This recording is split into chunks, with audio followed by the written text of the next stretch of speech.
Star Wars Rebel Assault 2 is the most disappointing thing since me. And it's not because it ruins Star Wars or something. I don't care about Star Wars. It's a simple premise with a cool setting, but that's all I have to say on the whole matter. It's more interesting to analyze as a cultural phenomenon, and what its glorification says about something called zeitgeist. Whether we like to admit it or not, a massive chunk of the American population follows this crap like a religion. Back when I was a stupid baby, I read that a bunch of dummies put Jedi as their religion on census forms. I thought it was a joke, a funny way to satirize the imprecise nature of tracking large populations and their demographics. Now I know better, and the truth is so much worse.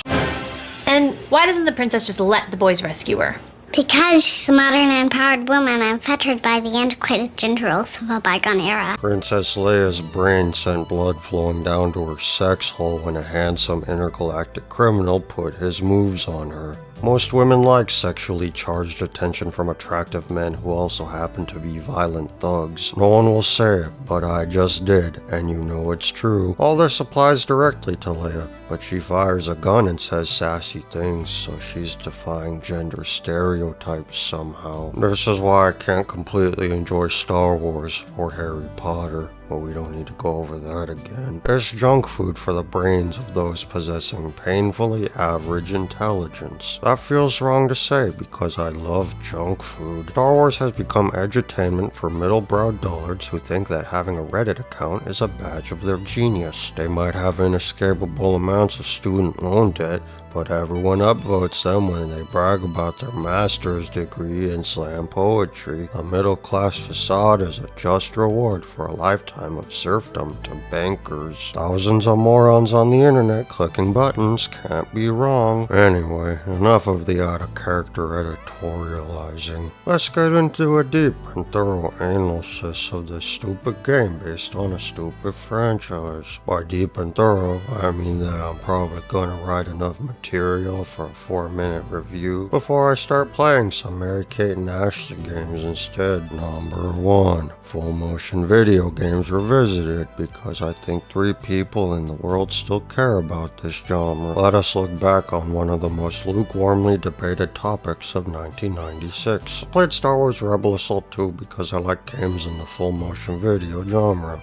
I think the concept of playing a game with digitized video of real people is neat. Plenty of games from the mid-90s use live action or pre-rendered segments, but a genuine FMV game uses that captured footage within its mechanics. This is one of Rebel Assault's merits. The game also doesn't last too long, although some missions overstay their welcome by a lot, like my last bowel movement, but we'll get deeper into that later. A lot of people complain that FMV games lack interactivity and depth. While I do agree with this assessment, I think those people miss out on what full motion video is all about. Yes, FMV games are mechanically simple, probably on par to what the Atari 2600 offered, but you played for the experience. They were an experiment, unlike any other at the time, and the output was rough around the edges. However, those rough bits created a far more interesting output than those stupid idiot interactive soap opera games. I thought you believed in gun control. Yes, I believe I should control the gun. It's the men who need to be checked. Jesus, I shot myself! Ugh, I shot myself! Back up! Back up! Stupid gun! Playing an FMV game was like an insight into the creative process. The experience is as close as you can get to feeling like how the creators of these games felt while making them, at least in my imagination. The people who made FMV games were straddling the line between movie and video game. No one had ever tried that before, and the semi-professionalism of it all lent charm to the end result. It's like watching an enjoyably bad movie because it feels like something you might have made with your friends. Even if FMV game developers sacrificed interactivity, I think the whole ended up greater than the sum of its parts or whatever.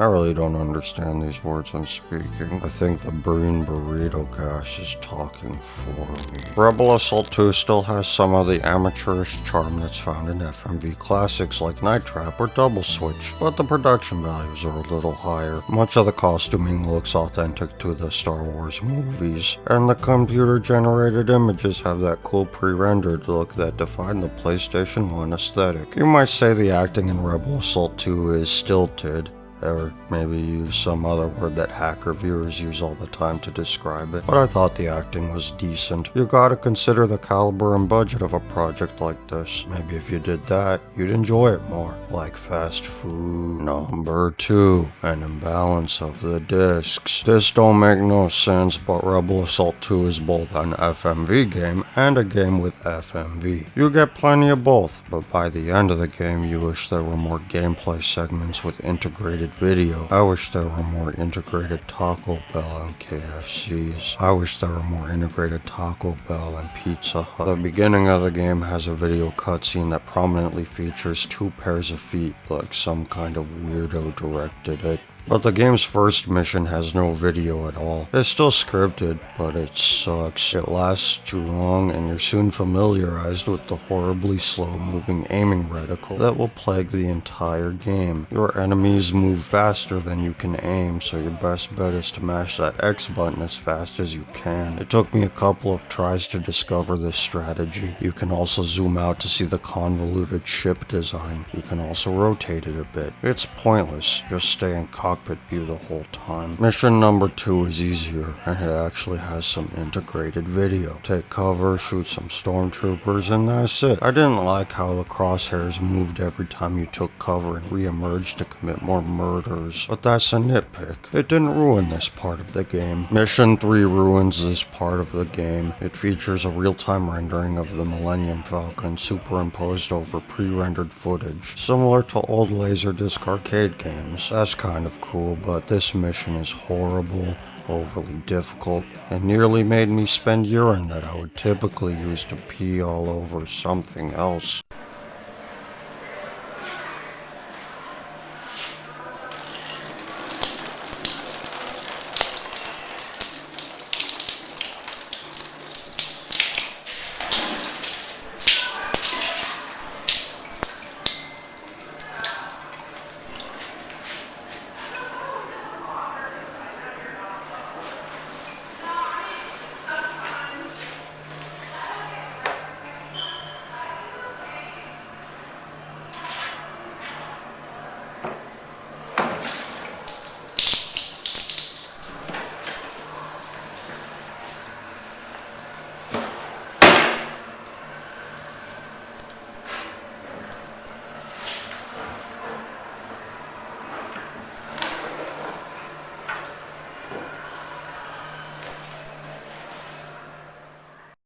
Oh man, that felt really good.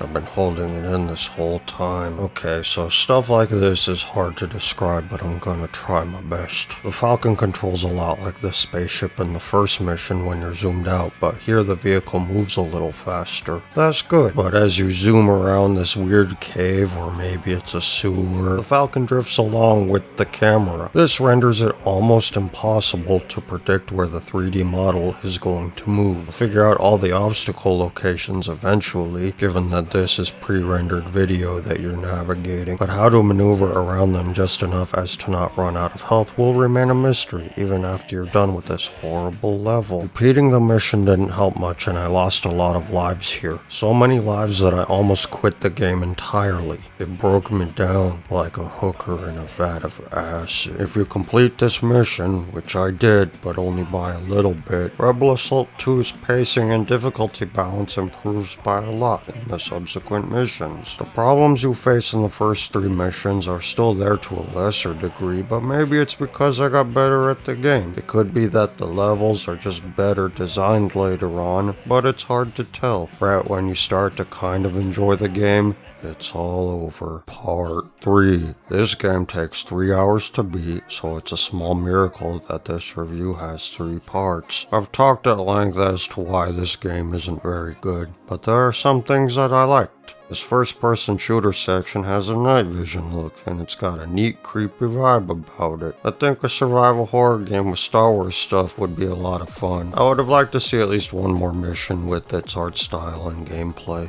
Rebel Assault 2 is interesting and relatively unique on the whole, but FMV games have inherent limitations. Simple gameplay is fine, that's not the issue. The issue is doing well with the minuscule depth you're given, and Rebel Assault 2 has control issues. The game just doesn't have a lot going for it in other areas to mitigate this flaw. So, would I recommend this here video game? Well, it's pretty cheap, at least as of this recording, and there's a lot of Star Warsy stuff, and if you like Star Wars, the time it takes to beat the game is only slightly longer than any one of the movies. All things considered, wait, hold on, I'll be right back.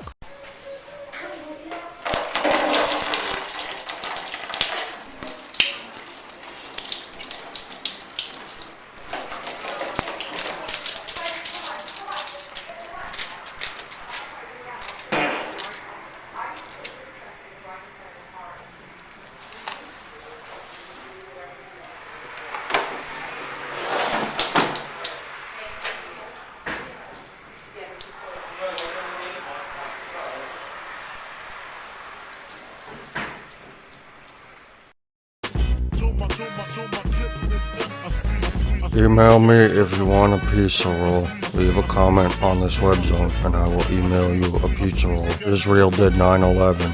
Bush did 9/11. Dick Cheney is a murderer. Obama is a gay homo. Trump is a pedophile. Timothy McVeigh was a patsy. In prison, all Jesuits.